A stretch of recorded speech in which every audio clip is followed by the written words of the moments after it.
தன்னுடைய 80 அகவையிலும்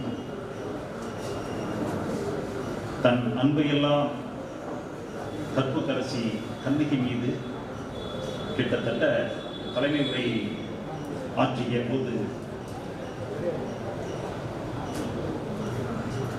59-60 ஆண்டுகள் அயராது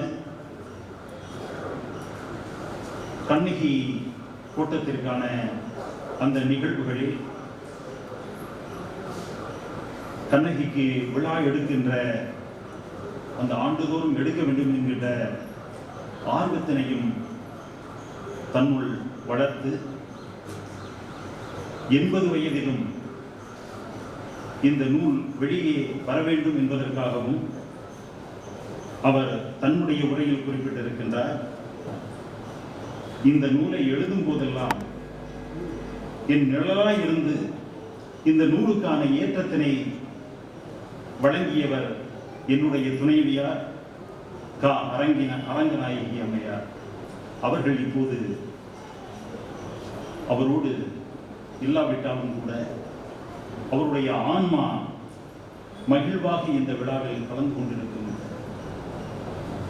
அப்படிப்பட்ட இந்த நிகழ்வில் இந்த நூலை வெளியிடுகின்ற ஒரு அருமையான நிகழ்வு இப்போது ஐயா திரு தேனி மாவட்டத்தினுடைய தமிழ்ச்சங்க தலைவர் ஆசிரியர் முத்துக்கமலம் இணைய இதழினுடைய பொறுப்பாளர் அருமைக்குரிய மரியாதைக்குரிய தேனி மு. சுப்பிரமணிய ஐயா அவர்கள் இப்போது நூலினை வெளியிடுகின்றார்.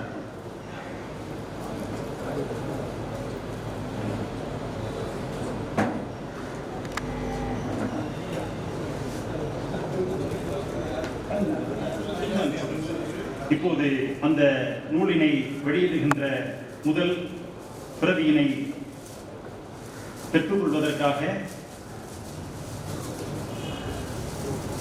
முத்தமிழ் முக்கனி போன்று மதத்தை சார்ந்த மூவர் இங்கே மேடையை அலங்கரிக்க இருக்கின்றார்கள். திரு கா. ராமரையா அவர்கள், ஜனாப் சா. ஹக்கீம் அவர்கள், தமிழ் திரு பி. ஏ. ஜோசப் ஐயா அவர்கள் மூவரும் இந்த நூலினை பெறுகின்ற பாக்கியம் பெற்றவர்களாக இந்த மேடை இப்போது சிறப்பு பெறுகின்றது.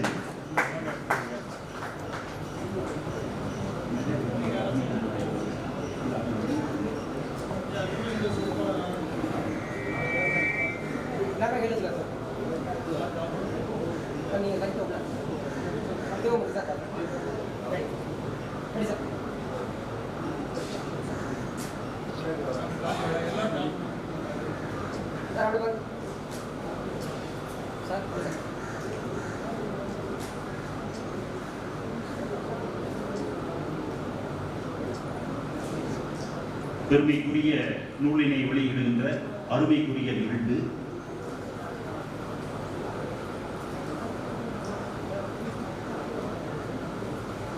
நூலை வெளியிட்டு சிறப்பித்த அன்பு சகோதரர் தேனி மாவட்ட தமிழ்ச்சங்க தலைவர் திரு மு. சுப்பிரமணிய அவர்களுக்கும், நூலை பெற்று சிறப்பு செய்த மரியாதைக்குரிய முன்னாள் ஆசிரியர் முதுகலை ஆசிரியர் ஐயா கா. ராமர் அவர்களுக்கும், ஜனாப் சா. ஹக்கீம் அவர்களுக்கும், தமிழ் திரு ஐயா பி. ஏ. ஜோசப் அவர்களுக்கும் நன்றி பாராட்டி இப்போது நூலை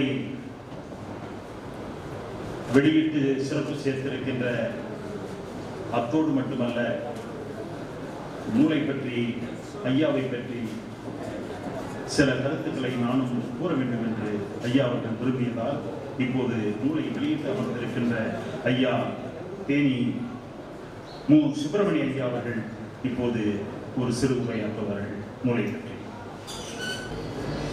இந்த வரலாற்று நோக்கில் மங்களகவி அன்னை கோட்டம் நூல் வெளியீட்டு விழாவில் எனக்கு நூல் வெளியிடும் வாய்ப்பை தந்து சிறப்பித்த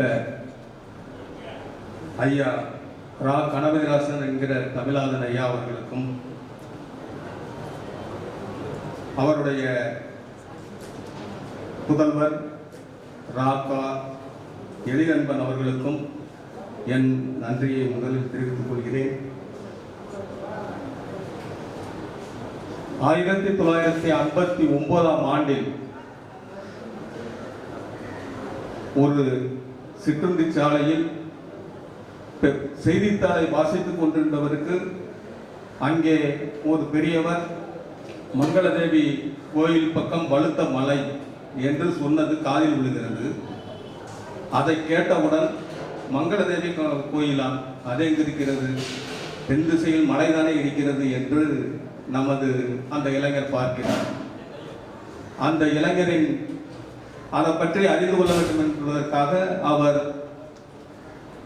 அந்த பெரியவரிடம் கேட்கிறார், மங்களதேவி கண்ணகி கோயிலா, அது எங்க இருக்கிறது, மங்களதேவி கோயிலா அது எங்க இருக்கிறது, பெரிய கோயிலா என்று கேட்கிறார். அப்பொழுது அவர் சொல்கிறார், அதற்கு மலை உச்சியில் இருக்கிறது, பெரிய கோயில் இருக்கிறது, பெரிய கோயிலாகவே இருக்கிறது.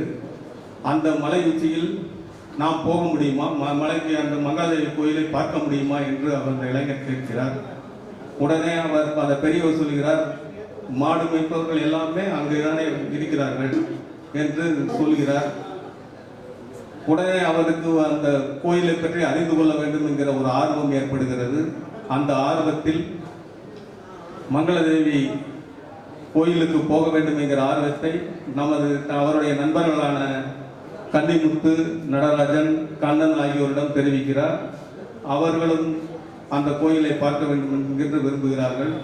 அந்த விருப்பத்தின் அடிப்படையில் 4 பேரும் சேர்ந்து மலைவாழ் பழங்குடியினரான பள்ளியர் இனத்தவர் ஒருவரை துணைக்கு அழைத்துக் கொண்டு மேலே சென்று பார்க்கிறார்கள். அங்கே ஒரு பெரிய கோயில் முற்றிலுமாக சிதைந்து கிடந்திருப்பதை பார்த்து வருத்தப்படுகிறார்கள். ஆனால் அவர்களுக்கு ஒரு மகிழ்ச்சி, மேலும் இவ்வளவு ஒரு உயரமான இடத்தில் ஒரு கோயில் அமைந்திருக்கிறதே, யார் கட்டியிருப்பார்கள், இது யார் என்ன பண்ணியிருப்பார்கள் என்பதை அறிந்து கொள்ள வேண்டும் என்பதற்காக அந்த கோயிலை பற்றி தகவல்களை சேகரிக்க தொடங்குகிறார். அவர் 1959ஆம் ஆண்டிலிருந்து, அதாவது அவருடைய 19வது வயதிலிருந்து தொடர்ச்சியாக அந்த மங்களதேவி கண்ணகி கோட்டத்தை பற்றி பல்வேறு வரலாற்று தகவல்களை திரட்டுகிறார். பல்வேறு அந்த மங்களதேவி கண்ணகி கோயிலுக்கு வழிபாடு நடத்த வேண்டும், அதற்கு தனியாக ஒரு பாதை அமைக்க வேண்டும், பல்வேறு போராட்டங்களை அவர் முன்னெடுக்கிறார்.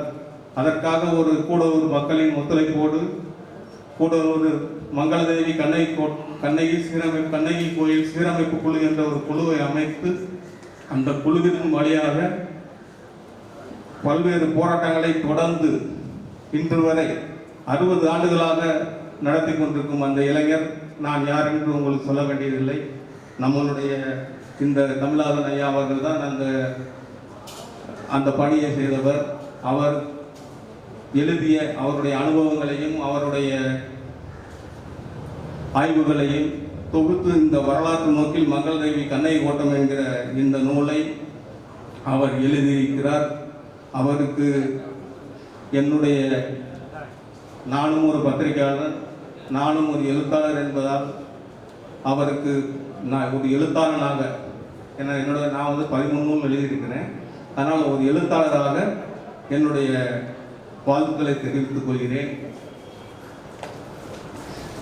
இந்த மங்களதேவி கண்ணகி கோட்டம் கோயிலுக்கு வருடத்திற்கு ஒரு முறை மட்டுமே நாம் செல்ல வேண்டியதாக இருக்கிறது. சித்ரா பௌர்ணமி என்று முதல் நாள் அன்று மட்டுமே செல்ல வேண்டியிருக்கிறது. 2 மாநிலங்களின் எல்லை பிரச்சனையில் அந்த கோவில் புதுப்பிக்கப்படாமல் தொடர்ந்து இருந்து கொண்டிருக்கிறது. இதற்கு தமிழ்நாடு மற்றும் கேரள மாநில அரசுகள் இணைந்து இந்த அவருடைய 60 ஆண்டு கால விருப்பத்தை நிறைவேற்றி ஒரு முழுமையான பயன்பாட்டுக்கு கொண்டு வர வேண்டும் என்பதை நான் தலைவராக பொறுப்பேற்றிருக்கும் தேனி தமிழ் சங்கத்தின் சார்பாக அவருக்கு 2 மாநில அரசுகளுக்கும் வலியுறுத்த விரும்புகிறேன். மேலும் இளங்கோவடிகள் பெயரில் ஒரு விருது வழங்கப்பட்டு வருகிறது. தமிழ்நாடு அரசின் தமிழ் வளர்ச்சித்துறை 2014ஆம் ஆண்டிலிருந்து ஒரு சிலப்பதிகாரத்தை இயற்றிய இளங்கோவடிகள் நடையை பின்பற்றி எழுதப்படும் காப்பியங்கள் அல்லது சிலப்பதிகாரத்தை புகழை பரப்புபவர்களுக்கு ஆண்டுதோறும் 1,00,000 ரூபாய் பரிசு தொகை, ஒரு பவுன் 1 சவரன் தங்க நகை, தங்க பதக்கம் மற்றும் தகுதியுடையவனான ஒரு விருதினை இளங்கோவடிகள் பெயரில் வழங்கி வருகிறது.